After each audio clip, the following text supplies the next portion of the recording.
ねえねえ、すみれ。今日はどんな話題について話していくと？葵、今日はね、劇場版チェンソーマンレゼ編をめぐる盗作疑惑についてよ。盗作疑惑？あの大ヒット映画に何があったと？現在、世界中で興行収入記録を塗り替え続けている劇場版チェンソーマンレゼ編だけど、その成功の裏で原作者の藤本タツキ先生に対する盗作疑惑がネット上で炎上しているのよ。この騒動、実はかなり複雑で、単純に白黒つけられる問題じゃないの。へえ、そげん、大ごとになっとるとね。で、具体的に何が問題になっとると？まず、劇場版チェンソーマンレゼ編がどれだけすごいか説明するとね。この映画、世界各国で初登場1位を獲得して、批評家からもアニメファンからも、そして一般の映画ファンからも絶賛の声が止まらないのよ。原作者の藤本タツキ先生は、もともとアニメ、映画界から高い評価を得ていたんだけど、この成功でさらに注目が集まったの。そりゃ、すごかね。けど、注目が集まると余計なことも言われるもんやね。まさにその通りなの。で、問題の発端は、レディットのあるファンの投稿だったのよ。その投稿には、レゼというキャラクターが着ている衣装と非常によく似た衣装を着た女優が出演している2013年のセクシービデオのスクリーンショットが添付されていたの。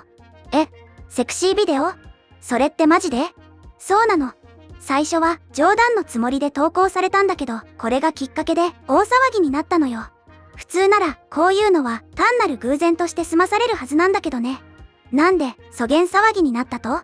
それは藤本タツキ先生の独特なキャラクター性が関係しているの。藤本先生はね、物語が奇妙で素晴らしいだけじゃなく、彼自身もかなり奇妙な人として知られているのよ。2016年のファイヤーパンチで漫画界にメジャーデビューして以来、奇妙なペルソナを維持しながら、最も独創的で型破りで予測不能な物語を書き続けているの。奇妙って具体的にどげんことしとると？例えばね、怪魚のメダカを食べたという逸話があるの。それから空中浮遊を試みた荒い動画まで公開しているのよ。藤本先生はもはや単なるアーティストという枠を超えて神話的な存在になっているの。メダカば食べた？それは普通じゃなかね。でしょ？だからこそアニメファンの間では問題のセクシービデオがレゼのキャラクターデザインのインスピレーションになったんじゃないかって信じる傾向が出てきたのよ。チェンソーマンのファンは元の投稿をほとんど笑い飛ばしたんだけど、アニメコミュニティ全体ではそうじゃなかったの。じゃあみんな本気で盗作やと思っとると？それがね、事態はもっと複雑なのよ。多くの人が藤本先生がセクシービデオを参考にしたことを激しく批判する一方で、このドラマを口実に藤本先生を盗作だと非難する声も上がってきたの。特に話題となっているスレッドでは、韓国の X ユーザーが藤本先生が他の著名な人気作品を盗作したと信じる多くの例を挙げているのよ。他にも盗作疑惑があるっちゅうこと？そうなの。でもね、ここからが重要なんだけど、実はね、藤本先生がレゼ編を執筆する際に、問題のセクシービデオにインスピレーションを受けた可能性はかなり低いと考えられているの。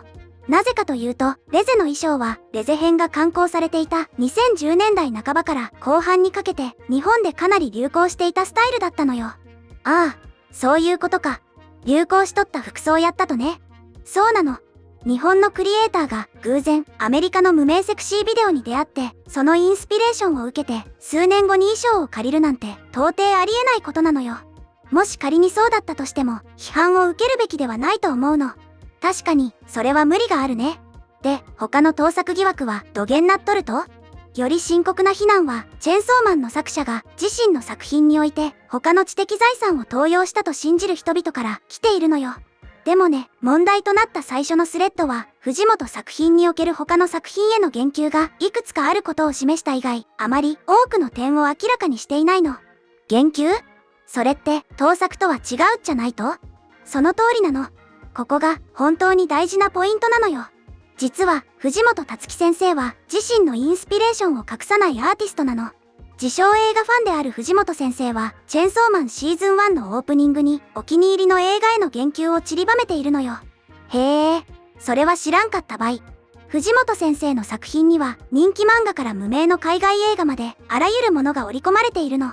で、問題のスレッドでは2013年のカルト的人気を誇る映画シャークネードから盗用されたとされるコマが取り上げられているのよ。シャークネード？聞いたことあるような。そのパネルにはビームに乗るデンジのイラストが描かれていて、シャークネードのワンシーンと非常によく似ているの。でもね、これは盗作じゃないのよ。似とるのに盗作じゃないと？どういうこと？このパネルが映画への明確なオマージュであることは容易にわかるの。なぜなら、このパネルはシャークネードというタイトルの章に掲載されていて、その章自体は漫画版の単行本に掲載されていて、藤本先生のコメントにはシャークネード大好きと記されているからなの。ああ、それやったら完全にオマージュやね。隠す気が全くなかとね。そうなのよ。これが盗作と言われるなら、世の中のほとんどの作品が盗作になっちゃうの。オマージュやリスペクトは創作の世界では当たり前のことなのよ。そげん言われてみれば、そうやね。じゃあ、レゼの元ネタって何やったと？実は、多くのファンが、レゼのインスピレーションは、東京グールのリゼから来ているんじゃないかって反論しているのよ。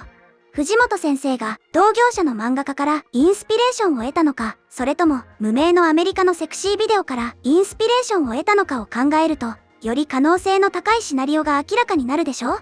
そりゃ、そうやね。同じ業界の人から影響を受ける方が自然やもん。でしょ？でもね、ここで大事なのは、盗作疑惑はシリーズ全体とアーティストのキャリアにダメージを与えるものだから、具体的な証拠なしに投げかけるべきではないってことなの。確かに根拠もなしに盗作って言われたらたまったもんじゃなかね。そうなのよ。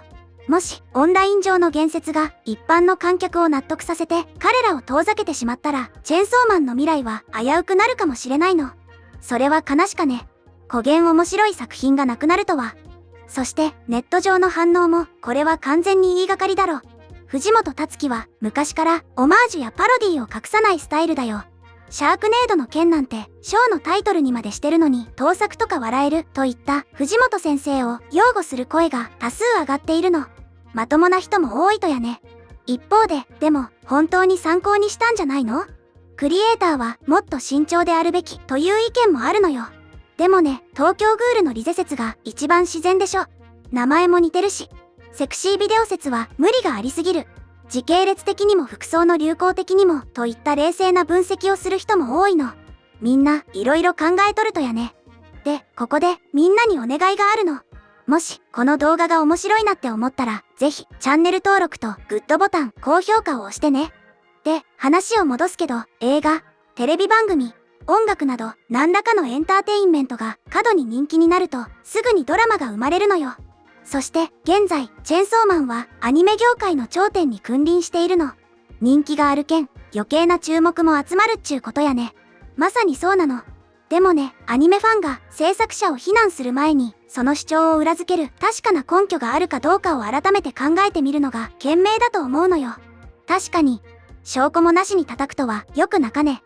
それにチェンソーマンとその作者をめぐる騒動の多くは幾分滑稽だと思うの。藤本先生は自分のインスピレーション源を隠すようなタイプじゃないのよ。シャークネードの件を見てもわかるように、彼は好きなものをそのままショーのタイトルにしちゃうくらい正直な人なの。確かにそげん人が隠れてセクシービデオを参考にするとも思えんね。でしょ？